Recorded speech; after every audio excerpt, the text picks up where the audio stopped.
¿Saben? Los humanos hemos estado muy ocupados en los últimos milenios, desde que dejamos de apoyarnos con los nudillos en el suelo y dimos el gran salto adelante del chimpancés al Homo sapiens. Hemos causado mucho daño, eso es seguro, pero también hemos creado cosas buenas. Todo esto me ha hecho pensar, en miles de años más, cuando los estudiosos miren hacia el pasado y hagan una lista de los inventos más importantes de la historia de la humanidad, esos que han cambiado el mundo, ¿cuáles podrían ser? ¿La bombilla eléctrica? ¿El motor a vapor? ¿El motor de combustión interna? ¿Acaso el avión? ¿El automóvil? Y por supuesto, el pan cortado. Pero en ese sitial del panteón, junto a todos ellos, hay un avance más reciente, un nuevo invento que salió de la nada y que en pocos años ha pasado por nuestra vida como un poderoso tifón. Por supuesto que el invento en cuestión es la red mundial. Un universo sorprendente y surrealista que generó enormes fortunas. Acabó con innumerables industrias y cambió la forma en que gran parte del mundo trabaja, se comunica, juega, compra e incluso se enamora. Soy John Heilemann y he venido a contarles cómo surgió la red de la oscuridad a la omnipresencia global. Es una historia que conozco muy bien. La Internet. La guerra de los navegadores.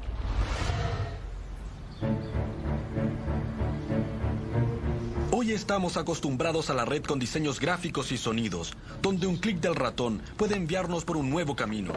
Quizás dónde terminaremos. ¡Diablos! Pero a comienzos de los 90, la red era muy diferente. Era básicamente una oscura red de investigación inventada unos pocos años antes por un científico inglés llamado Tim Berners-Lee.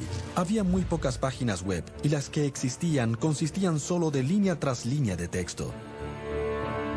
Había que ser un genio loco para emocionarse con esa cosa.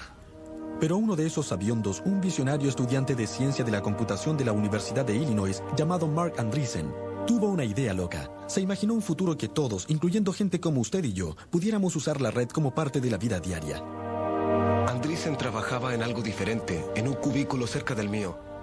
Y luego se emocionó mucho con esa cosa llamada la red. En esa época, la Internet era solo para académicos, investigadores y científicos. No era para la gente común, pero era tan útil para la gente que la usaba que siempre pensé que debería ser para todos. Me decía, sí, esto cambiará el mundo, será fantástico, un hipermedio de comunicación. Y yo le contestaba, sí, como digas.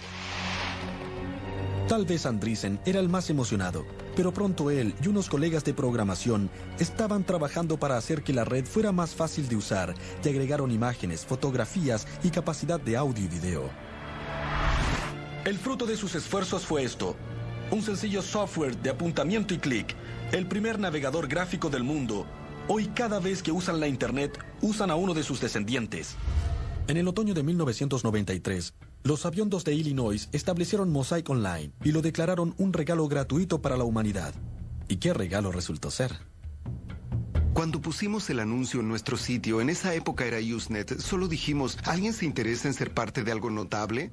Recibí 12 respuestas y mandé el navegador a 12 personas. Se extendió como un virus de 12 a 100, a 1000, a 10,000, a 100,000, a 1,000,000, a 10 millones.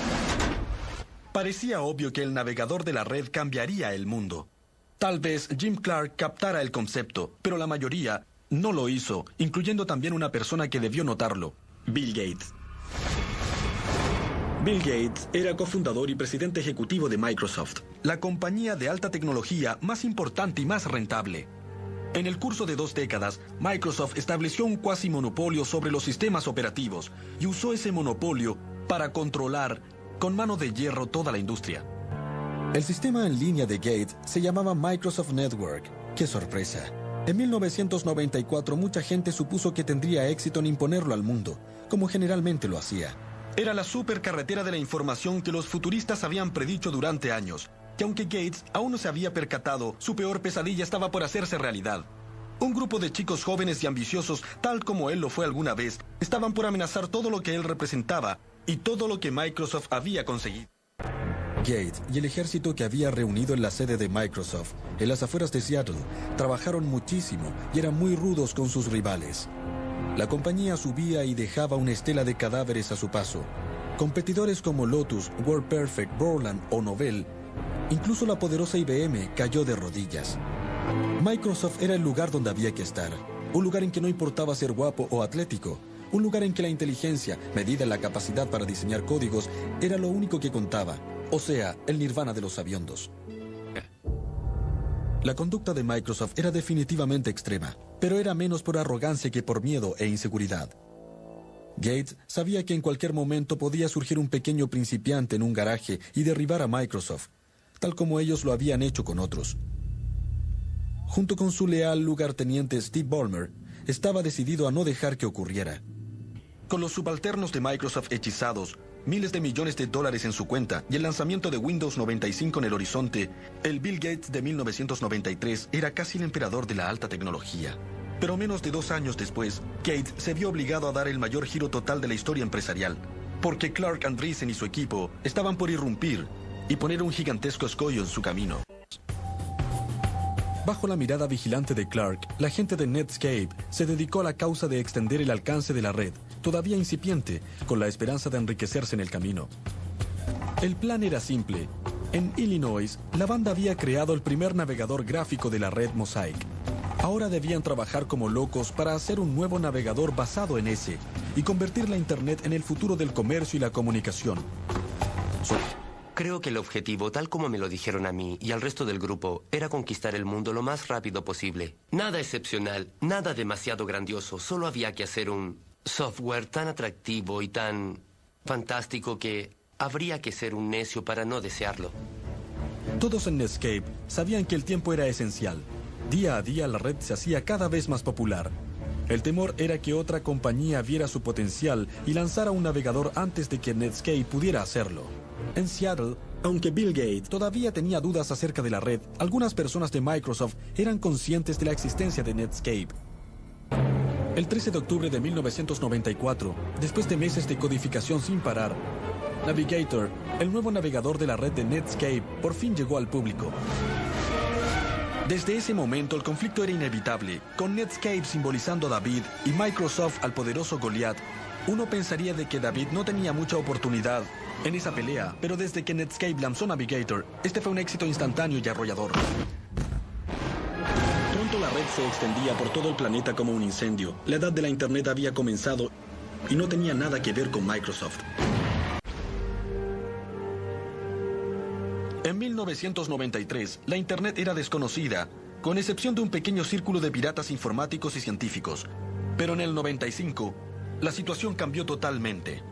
Gracias a la magia y a la energía frenética de un grupo de ingenieros de Silicon Valley, la Internet se convertía en un fenómeno a gran escala, en una tecnología comparada en importancia con la televisión y la imprenta.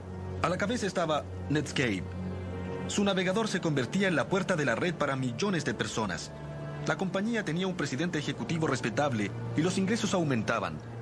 El futuro se veía muy brillante, ¿o no? El problema era que Microsoft y Bill Gates veían a la nueva compañía como la amenaza principal a su dominio. En el primer golpe de esta guerra, Gates envió a un grupo especial que incluía a Thomas Reardon para una reunión detrás de las líneas enemigas, aquí, que en esa época era la sede corporativa de Netscape. El resultado fue una de las reuniones más controvertidas de la historia de los negocios modernos. Sabemos que la reunión entre Microsoft y Netscape se llevó a cabo aquí. Pero lo que se dijo a puertas cerradas sigue siendo tema de un debate intenso. La versión de Microsoft es más o menos así. Fuimos allá en junio, en el verano del 95, y tuvimos una reunión muy amplia de cómo podríamos trabajar con Netscape, cómo podríamos trabajar con los servidores, los navegadores, y de qué modo Microsoft Word podría trabajar con el software de Netscape. Fue una conversación muy amplia que duró unas 6 horas. Hablamos todo el día. Fue interesante, fue una reunión sencilla y sin problemas. Eso no suena tan mal, pero la versión de Netscape es un poco diferente. En una reunión les hicieron una oferta. Y la oferta fue: yo gano y tal vez estés allí. O yo gano y tú no estarás allí. Esas fueron las dos opciones que les dieron. Fue como esa escena del Padrino. A Netscape le hicieron una oferta que no podía rechazar. Microsoft nos ofreció $1 millón por acceso ilimitado a toda nuestra tecnología en un solo pago. En esencia nos dijeron: les compraremos todo el negocio por $1 millón. Tómenlo o déjenlo, pero si lo dejan, copiaremos todo lo que hagan. Recuerdo que en ese momento pensé, si esto no es ilegal, debería serlo. Si lo que Netscape decía era verdad, significaba que Microsoft había quebrantado la ley antimonopolio para ser más preciso. La esencia de esa ley es regular la conducta de las compañías que tienen un monopolio, lo que muchos expertos decían que era el caso de Microsoft con su sistema operativo Windows. El 96, la Internet estaba por explotar. Microsoft y Netscape tenían miles de millones en juego y se trenzaron en una lucha de poder sobre quién dominaría el nuevo mundo de la red. Ahora entraban en la fase final, la más dramática, y para Netscape, la más devastadora. A pesar de que Netscape iba adelante, el equipo Internet Explorer de Microsoft tenía ventajas reales. Enormes recursos financieros, reservas de talento y un líder Bill Gates que estaba dispuesto a todo, incluso a quebrantar la ley, para aniquilar a Netscape, la nueva compañía que ahora reinaba en la red, que fascinaba al público y que amenazaba con socavar el reino del miedo de Microsoft. Pero Microsoft tenía miles de millones de dólares en el banco, lo que le permitió hacer algo extraordinario. En vez de cobrar por su navegador como Netscape debía hacerlo, Microsoft entregó gratis el Internet Explorer, integrado en forma perfecta en el sistema operativo de Windows. En septiembre del 97, la guerra había terminado. Microsoft había triunfado. Netscape se tambaleaba, su negocio daba tumbos, su supervivencia era dudosa. Jim Clark y su banda de codificadores terminaron derrotados, aunque para ellos la guerra había terminado. Pero para Microsoft y Gates era todo lo contrario. Enfrentarían a un enemigo mucho más grande y más implacable que Netscape. Un enemigo muy diferente a todos los que Gates había enfrentado. No residía en Silicon Valley y no distinguía el software de nada, pero amenazaría con dividir a Microsoft. El enemigo era el gobierno, que ahora creía que Gates no era un héroe, sino un terrorista tecnológico. En junio del año 2000, el juez federal encargado del caso Microsoft dio su veredicto final. Culpable, culpable, culpable. Y recomendó que la compañía se dividiera, lo que hizo que el valor de las acciones bajara en $30 millones de la noche a la mañana. El veredicto hizo que el equipo de Internet Explorer abandonara las alturas en que volaba y se precipitara a tierra. Sin embargo, una corte de apelación federal decidió que el veredicto era demasiado duro y rescindió la orden de dividir la compañía en dos, aunque estaba de acuerdo en que Microsoft había quebrantado sistemáticamente la ley. Para muchos, parecía que Microsoft se había salido otra vez con la suya. Pero ahora parado aquí, en Stanford, frente al edificio Gates de Ciencia Computacional, muy cerca del edificio que donó Jim Clark, la historia no parece tan simple. Lo que también está claro es que Microsoft ya no es la fuerza que era antes. La actitud de vaquero y las bravatas que definieron a la compañía en los primeros años no existe. Aunque ganó la guerra de los navegadores, la revolución suscitada por Netscape generó nuevas compañías, como Google, que han hecho que Microsoft se vea vieja y sin ideas, tal como Gates y Microsoft hicieron con IBM hace 2 décadas. La lección del mundo de la alta tecnología se impuso otra vez. Incluso los imperios más poderosos pueden desaparecer con un clic.